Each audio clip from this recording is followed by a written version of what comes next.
Ooh, it is spooky out there. We've been talking about spooky season for a while, but today it's really full on.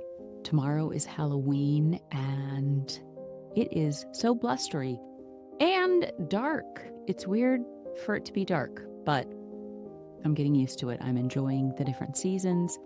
I'm so excited. I love fall time.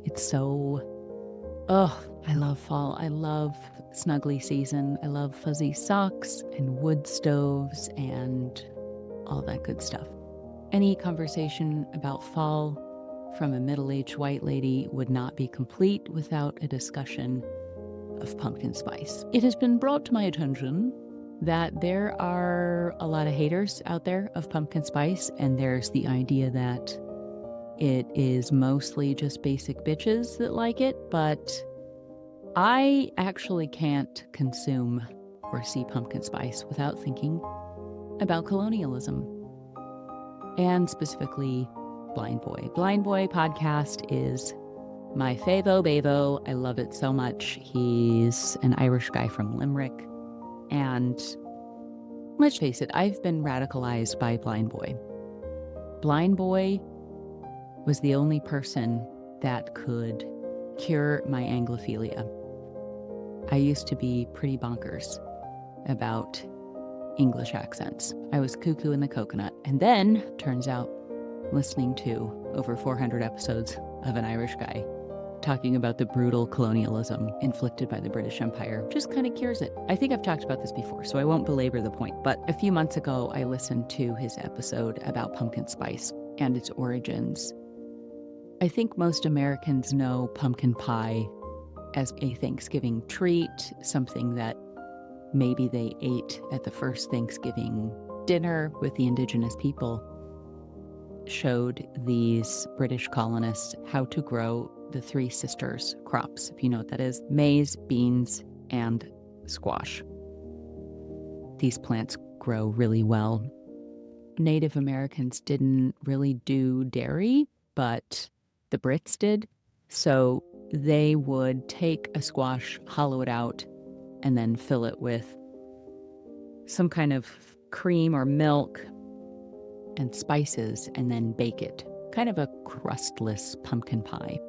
England actually already had sort of a pumpkin pie back to Shakespeare time, but it was called something like pumpkin or something. I don't know. They would take slices of pumpkin and then layer it with different herbs like rosemary and thyme and parsley, currants, and sherry. I think they had a different word for sherry. Sack. I looked it up. Sack.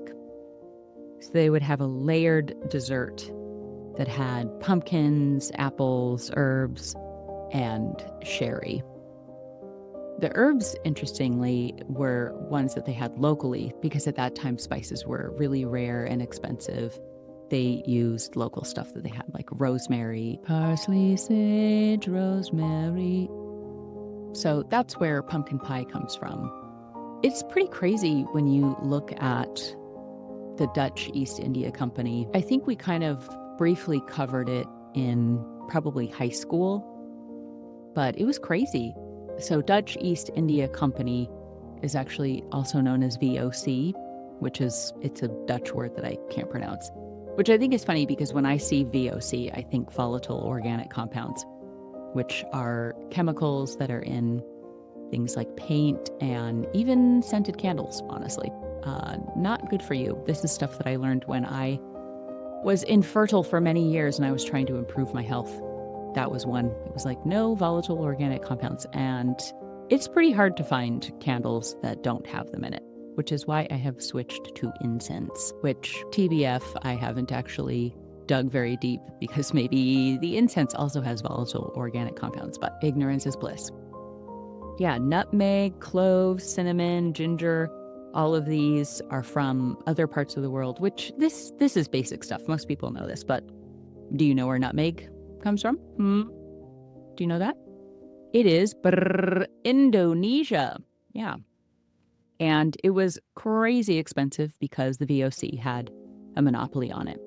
Isn't that interesting? I like to think of that when I put nutmeg in things because I'm like, oh, this used to be so expensive. Same with pineapple. Pineapple used to be Like it was like $5,000 for a pineapple. It was crazy. And then we just have it. It's so amazing to me. Cloves come from, it's weird, they call them the Spice Islands. I don't know if I'm pronouncing this right, Maluku, also run by the Dutch East India Company. Cinnamon, do you know where cinnamon comes from?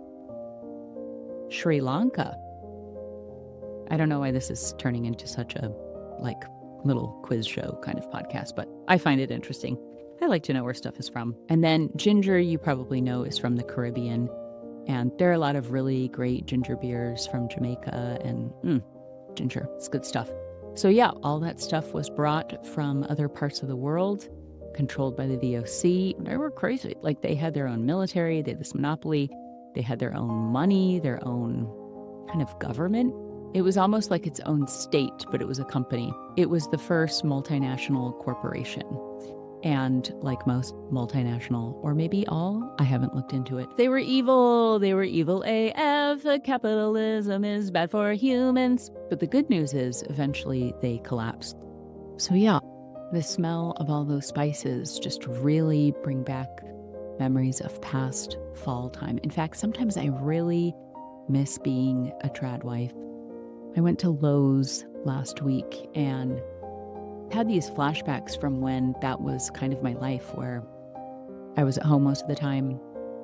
I would go to Lowe's to buy weird stuff for my DIY projects, and I miss those days of cooking really cool meals. And I could now, and I could still do it, but there's so many other ways that I like to spend my time. But I do make weird stuff from time to time. It's just that we have a really small kitchen in this particular house. I love the location of our house, but there's not a lot of counter space, so my meals aren't as elaborate now. Plus, with kids, it's frustrating to make a big meal, and kids are like, "Meh." We tried the French rules thing for kids. It's from a book called French Kids Eat Everything, and they're really helpful, but it takes a while to kind of condition their palates to enjoy different things. So yesterday, I made some chocolates. I got these cute little chocolate molds at the thrift store. So I melted a Dove chocolate, and then I chopped up these they're gummy rings, and they're pineapple flavored, but they're covered in tamarind and chili, and they're a little bit spicy. So I chopped those up, put them inside the chocolate, sealed it up. They were a big hit, and those are the kinds of tricks that I do to slowly increase my children's spice tolerance. That's a good way of doing it. Hide it in really sugary stuff that they already like. You know, even when I was a trad wife, I still always had some kind of side hustle going on. I'm not really built to be an employee. It's not really my jam to go into the same building every day and put in 8 hours and clock out. Have you heard the phrase before? An entrepreneur is someone who will work 80 hours a week for themselves so they don't have to work 40 hours a week for someone else. My first legitimate work from home side hustle fun thing was actually reviewing gift baskets. It started with fruitbasketreview.com, and then there was a whole network of gift baskets, and the websites made their money through affiliate links. I had this dream job for, I don't know, about a year or two, where I would get gift baskets sent to me, and then I would take a bunch of pictures of them, and then eventually fun stop motion videos. And I would review them by eating the food inside, writing reviews. But it was tricky because I couldn't dog on the baskets too badly. I wanted to give accurate reviews, so it was tricky because if I was too cutting in my remarks, then we could have our affiliate relationships destroyed. So I was careful about it. I remember one time, I think I said that I thought the cheese straws tasted like dog food. I think that was as harsh as I got in that job, but that was a lot of fun. I was also doing a lot of photography and videography. I started getting into weddings, which initially was fun until Pinterest came out. And then you kind of, at that point, photographers became less of an artist and more of a camera monkey, because brides would give you these big long lists of all the shots that they wanted. So you just bring this shot list and, okay, now we need one of Dad looking longingly at his daughter.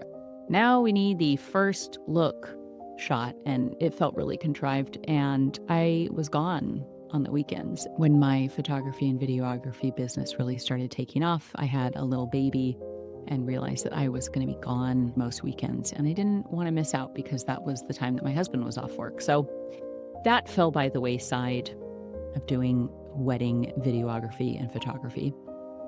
And then from my fruit basket days, I got some design work from seriously the most gorgeous fruit basket company in the country. It's called Manhattan Fruitier. I loved their baskets. They're so beautiful. They look like something out of a BBC period drama. They're gorgeous, but their website was terrible. So being the me that I am, I made a mock-up of what their homepage could look like using some of the photos that I had, and they really liked it, and they decided to redesign their website, and I redesigned their website. If you go to it now, that's not the design that I made, but I did that for a while, and that was fun. And then eventually I wanted to get into what they call passive income.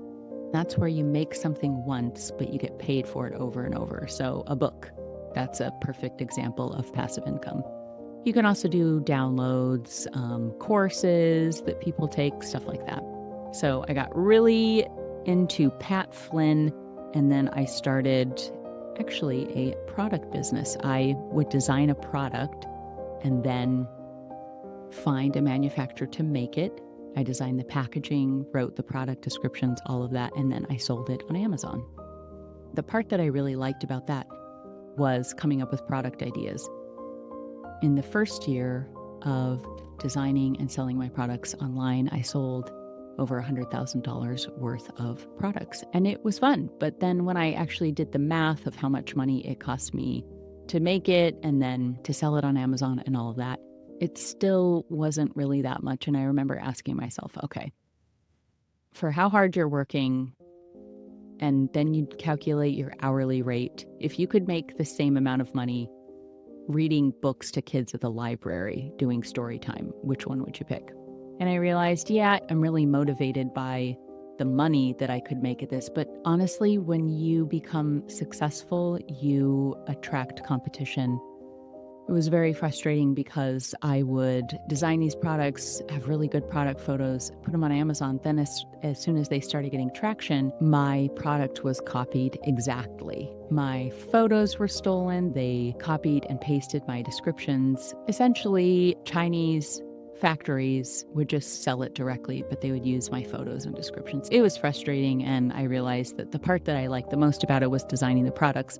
Then I got into something called licensing and product design. I'd come up with a product idea. I would make a prototype or some kind of mock-up and then create what they call a sell sheet. Then I would contact different companies to see if they wanted to buy my idea. This was nice because I didn't have to worry about supply chain stuff, which really was a headache, trying to get stuff shipped from overseas and the paperwork and all of that. I still have my spreadsheet of the different inventions that I had. It was a lot of fun. I learned to write provisional patent applications, which is where you have an idea, you describe it in detail, and then you send it to the patent office, and they will hold your idea until you get a proper patent. But those can cost tens or hundreds of thousands of dollars, both to file and especially to defend them in court. So it usually ends up being whoever's first to market. If you have an idea for something, you pitch it to a company, they like it, you hurry and just sell as many as you can before people start to copy it. I really liked that, and I applied for a master's degree in Germany and was really excited about it. I got down to one of the final candidates, and I'm really glad that I didn't end up going, because we would have had to move all of our family over there. And right as my program would have been beginning was when COVID started. That would have been a real bummer to just be locked down in an apartment doing online classes while I'm in another country. Very glad that that did not work out, but I was pretty jazzed about that for a while. I also started dabbling a little bit in stand-up comedy at that point. Towards the end of the pandemic, we got rid of everything that we owned other than what would fit in the back of our car, and we lived nomadically for a year. And it was during that time that I decided to do stand-up. I think I've already talked about all this, but in case this is the first episode you're listening to, that's the background. I dedicated myself to doing stand-up and really gave it my all. I enjoy stand-up so much, but just like my other businesses, I found that stand-up is a bit of a racket, to be honest. There's different ways of doing it, but a lot of it is luck. Yes, hard work, all of that stuff, but I can remember having a conversation with my friend Mike Kaplan about this, and he said it takes about 10 years. Don't expect to make any money in comedy for the first 10 years, which is kind of a lot. There's not a lot of other industries where you're told that that's how long it's going to take. There are lots of reasons I think it takes so long. Part of it is building an audience. I think it takes you a while to figure out what your voice is, and then it takes maybe even longer for people who like that voice to find you. There's a level of synchronicity that I believe has to happen to really pop off. So that's when I started doing some soul searching about stand-up and if it's what I really, really wanted. I love stand-up, but do I want to put all my eggs in one basket? Which actually is impossible for me because I only have one ovary. So I don't have a choice. All the eggs are in one basket for me. It was this last August when I was at Fringe that I decided to really think about what I wanted. Because if I did experience the kind of synchronicity and or luck that it would require to make stand-up a viable career, is that really what I wanted? I can't remember how I found him, but eventually I read the book Breaking the Habit of Being Yourself by Joe Dispenza, which was life-changing. One of the things that struck me as a recovering striver was the idea that if I was willing to work on the way that I thought and felt about things, if I could change my brain, then I would start seeing more of these synchronicities. Because up to that point, all the other things that I had pursued was from an angle of lack. Even though I love making things, I love being creative, there was always this feeling of how much money can I make? How can I 10x this?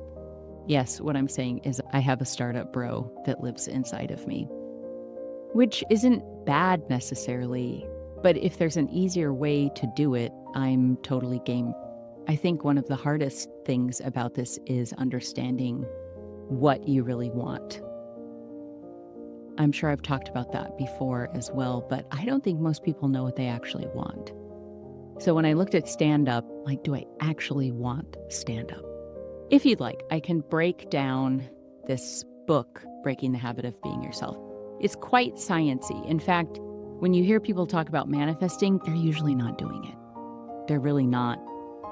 It's like saying you're a long distance runner, but you've only done a couple of 5Ks in your life. Technically, you've participated in road races, but you're not really doing it, if that makes sense.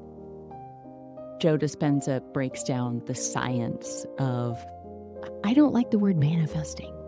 I'm going to come up with a different phrase for it because I think it's just overdone and it's too wishy-washy TikToker, Instagram, scripty fonts with hand-drawn flower kind of feeling. Breaking the habit of being yourself is basically the idea that your thoughts shape reality. So if you change your thoughts, then you change your brain, and then that changes your life. To give you an example, I used to have a lot of ruminative thoughts, and I felt that I had tried everything to try to fix this. One of the things they tell you with OCD is to first recognize the thought, and you don't judge yourself. If you have a ruminative thought, you say, oh, I'm ruminating about XYZ. Another technique is swapping it. Every time you have a ruminative thought, think of something that makes you laugh or is joyful or fun that gives you a warm feeling. I can remember mine was a Pomeranian. I would have a ruminative thought, and then I would think of Pomeranians are ridiculous, if I can say that. They're so fluffy and they always look ridiculously happy, but they're so crazy. That seemed like it was enough of a shift that could shake me out of whatever my ruminative thoughts were. Some people suggest some kind of physical, punishment. When you have a thought that you don't want, like you wear a rubber band on your wrist and then you snap yourself as kind of a reminder that what you're thinking about isn't helpful. That's kind of violent and not a big fan of that. Sometimes when I would have a thought, I would say, I can think about blank, but I'd rather think about, and then I'd swap it for something that I liked, maybe a goal or a dream or something that I liked. I also listened to some hypnosis meditations by Adam Cox, the world's leading hypnotist. If you ever check out Adam Cox, his intro is bonkers because it sounds like Sunday, Sunday, Sunday, monster truck rally. It's a weird intro, but he's an English guy and has a low, soothing voice. Those, I actually really like those, but it didn't necessarily fix my ruminative thoughts. I do like them, and occasionally I visit that because they're nice and calming. I even listened to, I forget her name, Sarah something or other on a meditation app. She's a little bit vocal fry, a little bit of a voice like this that kind of drives me mental. So I'm not really into her, although I think her scripts are really nice. It helped me get through a really rocky patch, and I'm glad that I had that when I did. But again, I was still ruminating a lot. It didn't really change for me until I learned or understood that with my thoughts, I was sending out a signal. I would continue to get more of what I was sending out. If I wanted, I could send out signals for other things. I didn't really understand that I could have really lovely ruminative thoughts and that would bring me more of what I wanted. And that's sort of the crux of Dispenza's book. I learned how my brain works, what the wiring is, and all the well-carved paths that my thoughts were making in my brain. It's something crazy, like we have 60,000 thoughts a day, and the majority of them are the same thoughts that we had the previous day and the previous day. That fact alone, that I'm playing the same tapes over and over, was helpful because I realized, I could play good stuff in there. If you think and feel the same way, you will keep being the same person. Most people try to change their lives with the same mind that created the problems that they have right now. I am a recovering striver. The kinds of thoughts that I typically had were things like, I have to blank so that I can get or have blank. I've got to do this thing so that, ... And I would have that over and over. And that sounds pretty logical, pretty cause and effect. Maybe if you're listening to this, you're like, no, that makes sense. If I want to have a good paying job, I need to get more education. But this is where Byron Katie comes in, because Byron Katie has a method of questioning your stressful thoughts, which is really helpful. The first question is it true? Can you absolutely know it's true? If it's about a job and you say, if I want X job, then I have to get more education or something. Is it true? Can you absolutely know that's true? Is it true that if you don't have this kind of education, you can't get this kind of job? Now, I will say there are some exceptions that maybe this wasn't a good example. Yes, if you want to be a heart surgeon, you do need a certain level of education for that.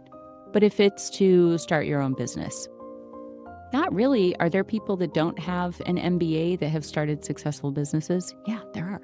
It sort of depends case by case. And sometimes when you ask, is it true? Sometimes it is true. And that's okay as well. But it usually isn't, especially if the stressful thought that you have is a should question. I should blank so that blank. Is that true? Should I, can I know that's true? Just the first two questions on her list are really helpful because I think a lot of the stressful thoughts that we have come from lack. We feel like we don't have enough. We're hungry for more. For me, that problem was solved by believing that I am abundant. I think I've talked about this before. A few months ago, I got really into this. I'm abundance. Whenever something would happen that grinded my gears, I would say, it's okay. I'm abundance mom. I have an abundance of patience or energy or whatever. This became so common in our household because I would say, I'm abundance, or I'm abundance mom, and my kids would hear me saying abundance. And one day my kids made a slip and slide in our tiny kitchen using Dawn dish soap.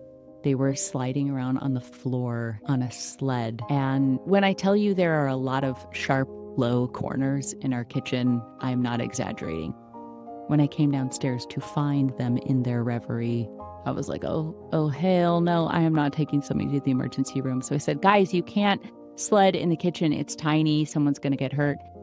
And my daughter said, what happened to abundance, Mom? I'm like, just because I'm abundance mom doesn't mean I want to spend my abundance of whatever I have sitting in the ER while you get your forehead stitched up. Okay. Yeah, so a big part of this change is just observing the thoughts that you have and your emotional addictions. And that sounds weird. It sounds weird to be emotionally addicted to stressful thoughts, but it's just weird. You just carve these little paths. I used to imagine a hill and I'm pushing like a red wagon down the hill. And there are different paths, and that wagon is just going to go down the well-worn path. Anytime I would counter a stressful thought, I would imagine myself with a machete cutting down shrubs that were blocking the wagon from taking a new path. I would be patient with myself, understanding that, yeah, we're just carving new paths. This might take a while, and that's fine. I'd much rather have my automatic thoughts to be abundant, kind, generous, patient. Those are the automatic responses that I would like. Those are the 60,000 thoughts a day I would rather be living with. If you read the book or follow Joe Dispenza, he explains that meditation is one of the ways that you rewire your brain. A lot of the meditations are body scans. So you start with different parts of your body and you recognize them and then imagine them. And eventually, as you've gone through the whole body, you sort of shed your body, and then whatever is the you of you-ness rejoins the universe. Sometimes I will sit and imagine that at the top of my head, there's a candle wick. And when I start my meditation, I light this flame. And then slowly down my body, I kind of melt like a candle. By the time I get down to my feet, my body has disappeared and I'm just this kind of glowing ball of energy. At that point, I can fill the whole universe. I'm sort of a warm, lovely vapor that can just be anywhere and everywhere and fill the universe. It's essentially whatever is me rejoining all of creation, all of love, and being one with everything. I know this sounds pretty woo-woo, and this is supposed to be a comedy podcast, Leah. This is pretty wacky. But this is the thing. I'm not operating from a sense of lack. I'm abundant, so I don't GAF if you don't like this, because I'm not making this podcast to make money. I've been in this warm, happy place right now where I'm not scheming. I'm not trying to talk about things that will make me famous. I'm just sharing the things that have helped me because I looked for so long. I was in a funk. I spent so many years striving and trying to get ahead. And I think the thing that fueled me was the idea that eventually I would have abundance. And let's just face it, sometimes that is a thinly veiled word for money. But I recognized that it wasn't just money that I was interested in. I know that money isn't my core motivator. I like making stuff. I tried to boil down what I really want, which is to make people laugh and think. And yeah, you're probably not laughing a lot in this episode, and that's okay. I'm open to whatever happens to me. And at the core of it, I really like connecting with people. I talk to cashiers at the corner store and like making people laugh in the aisles of the grocery store. I really enjoy that. It doesn't really matter if I'm on a stage or recording a podcast in my closet. I enjoy this. This is for me. Okay, so back to Joe Dispenza. Once you don't have a body and you're part of everything, at that point, you visualize your dreams. What do you really want? You imagine these moments of events happening that are your heart's desire. You make them as real and vivid as you possibly can, and fill your body with what he calls elevated emotions: joy, mirth, laughter, peace, security, whatever it is. And you live in that, you swim in it, you sit in this jacuzzi of your warm thoughts. And that's the signal that you're sending out to the universe. Unbounded by your flesh, you give all of this over and you live in it, and it feels amazing. It feels so good. In that, you're sending out the signal, this is me. As opposed to the signals that I used to send was, I don't have enough, I need this, I need that, I need that. No, I have it all right now, right here, and it feels great. That's one reason that I like it. Honestly, it's one of the reasons that I stayed in Mormonism as long as I did. I remember thinking, what if this is not true and you're wasting all your time? And my response was, yeah, but it's a good life. I like where I am. I'm realizing as I learn more about this that Mormonism is true in as much as it's the reality I created. Now, when I try to question the spiritual experiences that I had in Mormonism, I don't need to consider if Mormonism was true in the sense that, did Joseph Smith really translate the Book of Mormon? Did he really have a set of golden plates that he translated from Reformed Egyptian? That really doesn't matter because my thoughts created the reality of Mormonism. That's why I felt so good in it, because that was the signal that I was sending out. Eventually, as I learned more about the church, I didn't want that to be the signal that I sent out. It didn't feel good to me. And that's one that's been really curious because I love stand-up. But when I would try to do these visualizations and imagine myself doing stand-up, these big gigs, walking out on the stage, hearing the cheers, looking at people in the audience, laughing together, I liked it, but it didn't come as quickly to me as some of the other ones. This might be a little bit too personal, but I'll tell you the visualization that comes most easily to me. When you do these visualizations, you can do them when you're going to sleep or sitting on a bus or in the morning or something. Sometimes I write them out just for fun, but you try to be as detailed and sensual, not sensual in the awooga sense, but the senses: sight, smell, touch, sound, taste, all that. The easiest one that comes to me is I'm in this little French cottage. It's probably somewhere in the south of France, but it could be Italy or Spain or something. It's old and it's beautiful. I wake up in my bedroom and I grab the top of the duvet and pull it down towards my knees. It's really nice, 100% cotton. That kind of crinkly down comforter kind of sound. Do you know what I'm talking about? Oh, it's really nice. Sometimes the color of the bedspread changes. Sometimes it's a light blue, sometimes it's purple. I've tried to visualize dark, like a dark green or a navy blue. For some reason, it's pastel, even though I don't really have a lot of pastels in my life right now. That's just the color that it ends up being. I slide out of bed in my rich lady pajamas, like a matching set button-up kind that has a little pocket in it. I set my feet down on a really soft rug. I stretch out my back, and then I walk into the kitchen, and I open the cupboards and find a little bag of coffee beans. It's from some kind of hipster roaster thing, you know, it's in brown craft paper and it's got some label on it. I open up the bag and I smell the beans. And then this is where the visualization's a little bit harder because I'm new to coffee, and don't judge, but I drink Nescafe instant coffee at home because I find the French press to be obnoxious to get rid of coffee grounds, and my mornings are already busy enough.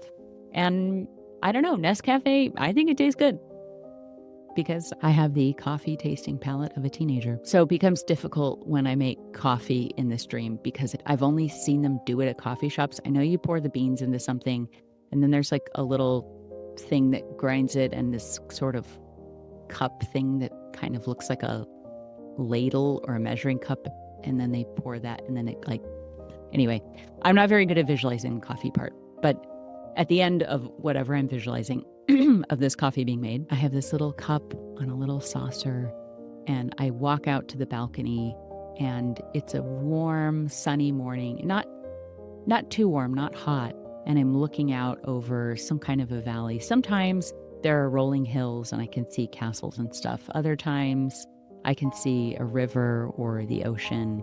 Wherever I am, it's old, and there's a lot of old buildings and these nice gravel pathways carved through the sides of these hills. I sit out there and I sip my coffee and I can hear the birds singing, and some of them are different because these are birds that are native to that area. So I'm paying attention to the bird song. Sometimes a bird will land on the railing. Occasionally I let a bird land on the table and I watch it because I actually really do like birds. They're bonkers. They're evolved to be so skittish and crazy, and they just fascinate me. Birds, okay, I'm getting off on a tangent here. It's just crazy to me that a penguin is a bird, and a peacock is a bird, and an ostrich is a bird, and a hummingbird is a bird. They're all the same. That's crazy. They're so different. Anyway, enough about birds, unless I'm going to say go Birds, because the Philadelphia Eagles absolutely smashed their Sunday game, and I really hope we go to the Super Bowl again. Last year when we won the Super Bowl by a landslide, I was in London. I went to London to do some podcasts and a clown workshop. That's kind of funny to me. Sorry guys, I'm literally clowning around. It was actually kind of fun to celebrate the Super Bowl in London and to hear people with English accents say, "Go Birds, go Eagles." It was very bizarre to hear our fight song being sung with the accents of the oppressors. Just kidding. That's a shout out to Blind Boy. Okay. By the way, Blind Boy doesn't hate English people, okay? It's not most of their faults of what happened any more than it's not my fault of the atrocities that America has perpetuated on other places in the world. That's all I'm saying. I'm just saying that I see English people with the same warm regard that I see Americans, and that didn't used to be the case. I thought they were all adorable Mr. Darcys. And now I'm like, Okay, so back to the visualization. See, this is why visualization is tricky, because your mind wanders down other paths. It actually takes quite a bit of effort. So people that say, I'm manifesting a cruise, normally they're not. Normally what they're saying is, I want to go on a cruise. If you're actually manifesting it, you got to dig deep. And you also have to send out good signals. If you're anxious and worried and tight, you don't really send out a clear signal. I think that's the point of dissolving your body when you do some of these meditations, because you're getting rid of all the junk and the baggage of being a human. Sort of like cleaning off a dusty mirror. You have to wipe off the grime to see the clear reflection. Okay, tangent over. Sipping coffee at the table, looking out on the sunrise. It's gorgeous.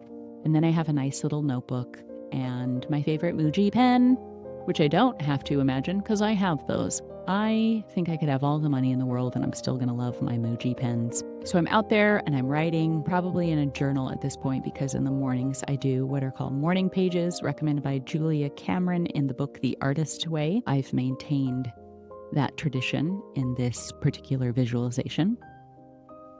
Eventually, I finish writing. I grab my empty coffee cup and my journal. I walk back in. I close the French doors behind me. And I'm not just calling them French doors because I might be in France. Like, I really mean the ones that are made of glass and they let light in. Yeah, just to let you know. Maybe there are Portuguese doors that also have glass in them. Whatever they are, they're glass doors and they have the nice European handles that I love so much. Shout out to the Europeans. Man, your windows, your door handles, your bathroom stalls. Oh, I wish America would take a page from your book. I go back in and I get dressed for the day. I walk back into the bedroom, feel the soft carpet on my feet, and then I slide the closet doors open to reveal, and yes, this is my vision, a closet full of neon clothes. Oh, I love neon yellow. And I have this really cool corset top. It's a neon corset. Sometimes the texture changes. In fact, I've been working on this right now. I'm trying to figure out how to make a corduroy corset because I have a corduroy dress that I think I could dye. Anyway, blah, blah, blah. See, I'm getting off on a tangent. Anyways, the texture, whatever the corset is, it has a cool texture. It's either silk or it's some kind of cool crochet thing. Anyways, it's gorgeous and I look amazing in it. And then I unhook a pair of wide leg linen flowy trousers. I put my foot into the first leg and I put my foot into the second leg. By the way, no hate, but my legs are shaved and they're tan and they look amazing. I actually like the feeling of a shaved leg. I am all about the body positivity and I support my sisters who do not want to shave their legs, but in this vision, I have very silky, shiny tan legs because I like the way that my skin looks when it has a little sun on it. And of course, I'm not alone in this, but I think we like when things have that kind of sheen on them. Have you noticed when they sell Thanksgiving turkeys, the product images, they've got that nice, shiny, bronzed look to them? Yeah, you're not going to sell as many turkeys if you put a picture of a raw-ass turkey in it. Gross. No. Nice and golden. Anyway, I pulled the pants up to my waist and I walk out and I hear a knock on the door and it's my friend. Now, this friend changes, but it's a fellow creative that I admire, somebody who writes a lot or makes a lot of good stuff. And they come in, we hug. They usually have a brown bag of something. They got nice sandwiches for us or something. And I take out the avocado croissant sandwich or whatever they've brought. I put them on plates and we sit down at the table and just start laughing and catching up on things. It's clear that the reason this person has come over is because we are going to have a writing session where we bounce around ideas and it's a lot of fun. We hang out at my place for a little bit and then it's time to go. I grab my purse and my coat and we walk out the door. I lock it behind me. It's got the cool old-timey European keys. We walk out to the driveway. We get into the cool European car and make our way up to Paris for the afternoon to record voiceovers for Pixar or something like that. I know there's some studio I think it's in Paris, that does animation or something like that. There's that Wes Anderson movie, Island of the Dogs or something, and that was produced by this. Anyways, it's a cool studio and they make cool stuff. My friend and I are going up there to do voiceovers for them. And we park the car and walk into the lobby of this fancy building. We walk into this nice room, have small talk with other people running the studio. We go into the recording studio, have a fun time, and then at the end of that, we leave and go out for drinks, some fun fancy bar. I probably have an espresso martini or something fun, some fun drink, and then maybe do karaoke or dance or just hang out. It's a lot of fun. I actually usually don't get to the end of the vision to go home. I usually have wandered off mentally before I finish this. And I wasn't even able to really commit to it in this podcast. But that's an example of what Martha Beck calls perfect day meditation. To me, that would be a perfect day. I would love that. Other iterations of that, I don't go up to Paris to work and nobody comes over. I'm just by myself and I go out for a walk in the countryside. Sometimes I swim in the ocean. Sometimes I walk down to the village and go to little shops and try different foods and sip coffee outside a bistro or something like that.